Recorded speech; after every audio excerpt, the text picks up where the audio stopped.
Israeli defence force IDF স্বীকার করেছে যে গাজায় দক্ষিণ গাজায় তাদের আইডিএফের বহু সেনাবাহিনীর ক্ষয়ক্ষতি হচ্ছে।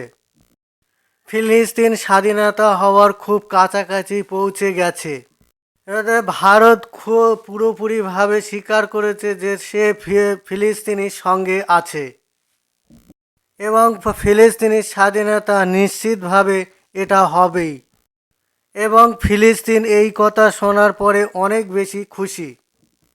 দেখো, আগে পশ্চিমা মিডিয়ারা ইসরায়েলের উপরে যেভাবে হামলা হতো সেটাকে হামাসের আতঙ্কবাদী হামলা হিসাবে দেখাতো, কিন্তু এখন কি হচ্ছে, সোশ্যাল মিডিয়ার যুগে এসে যেরকম আল জাজিরা যেরকম একটা চ্যানেল আছে, তারা সত্য জিনিসটাকে তুলে ধরছে সব মানুষের কাছে। এই জন্য আজ যে হামাস এত দূর স্বাধীনতার কাছাকাছি পৌঁছে গেছে তার একটাই লক্ষ্য হলো সোশ্যাল মিডিয়া।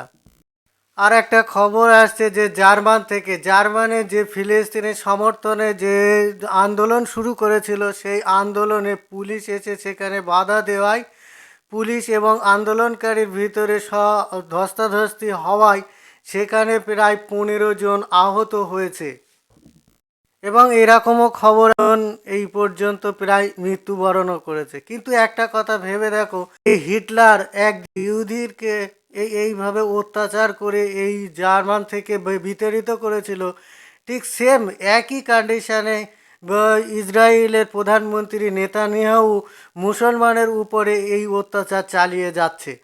জার্মান সরকার এদিকে আবার ইন্টারন্যাশনাল কোর্টে যে বিবৃতি দিয়েছে তাতে ইসরায়েলের সমর্থন করছে। তারা ভাবছে যে এর আগে যতগুলো যেভাবে ইহুদিদের হত্যা করা হয়েছে তার প্রতিক্রিয়া হিসাবে তারা দয়া করার মতো ইসরায়েলের উপরে যেন দয়া করছে। দেখো আজকে ওদিকে ইসরায়েলের তেল আবিবে 100 দিন ধরে যে আন্দোলন চলছে নেতানিয়াহু সরকারের খেলাফ, তাদের কথা হচ্ছে যে বন্দি বিনিময় অবিলম্বে তাদেরকে ছাড়িয়ে আনতে হবে। এদিকে হামাসের প্রবক্তা বলছে যে তারা বন্দি বিনিময়ের যে চুক্তি হবে এই চুক্তিতে পুরোপুরি যুদ্ধ বন্ধ করতে হবে এবং তারপরেই তারা কোনো রকমভাবে একটা কথাবার্তায় আসবে। এদিকে হামাসের প্রবক্তা বলছে যে ইসরায়েলের যে সব মন্ত্রী আছে তারা যে মিথ্যা রটাচ্ছে, মিথ্যা ছড়াচ্ছে, এইগুলোকে সম্পূর্ণভাবে আগে মিথ্যা কথাটা বলা বন্ধ করতে হবে।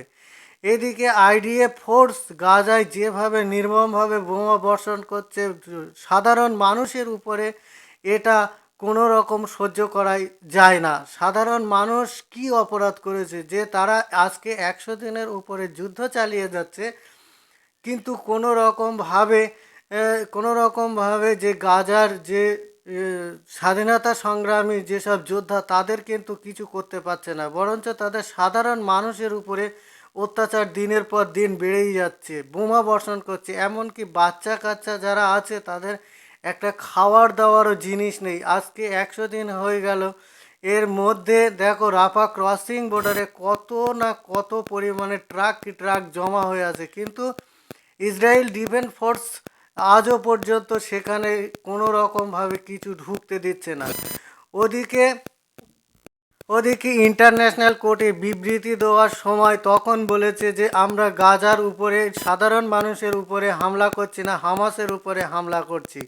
কিন্তু তো সবাই ভেবে দেখো যে আজকে যদি সেটাই হয় তাহলে রাফা ক্রসিং বর্ডারে কেন খারা পানি এইসবগুলো বন্ধ করে রাখা হয়েছে?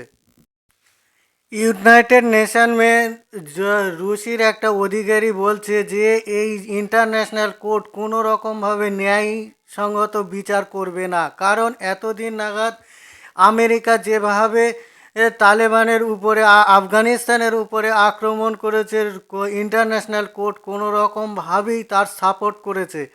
কিন্তু দেখো আজকে গাজার উপরে যেভাবে অত্যাচার হচ্ছে, ইন্টারন্যাশনাল কোর্ট যে কিছু করতে পারবে এটা মানা যায় না, কারণ ইন্টারন্যাশনাল কোর্টের শেষ পজিশনের রায় এটাই হবে যে ইসরায়েল তাদের নিজের সুরক্ষার জন্য গাজার উপরে হামলা করেছে এবং তারা হামাস বাহিনীর উপরেই অত্যাচার করছে। কিন্তু একটা জিনিস দেখো যে আজকে যে রাফা ক্রসিং বর্ডারে যে এত পরিমাণে যে ট্রাক জমে আছে, এই ট্রাকগুলোকে ছেড়ে দিচ্ছে না, বাচ্চা শিশু নারীদের খাওয়া দাওয়ার অসুবিধা হচ্ছে।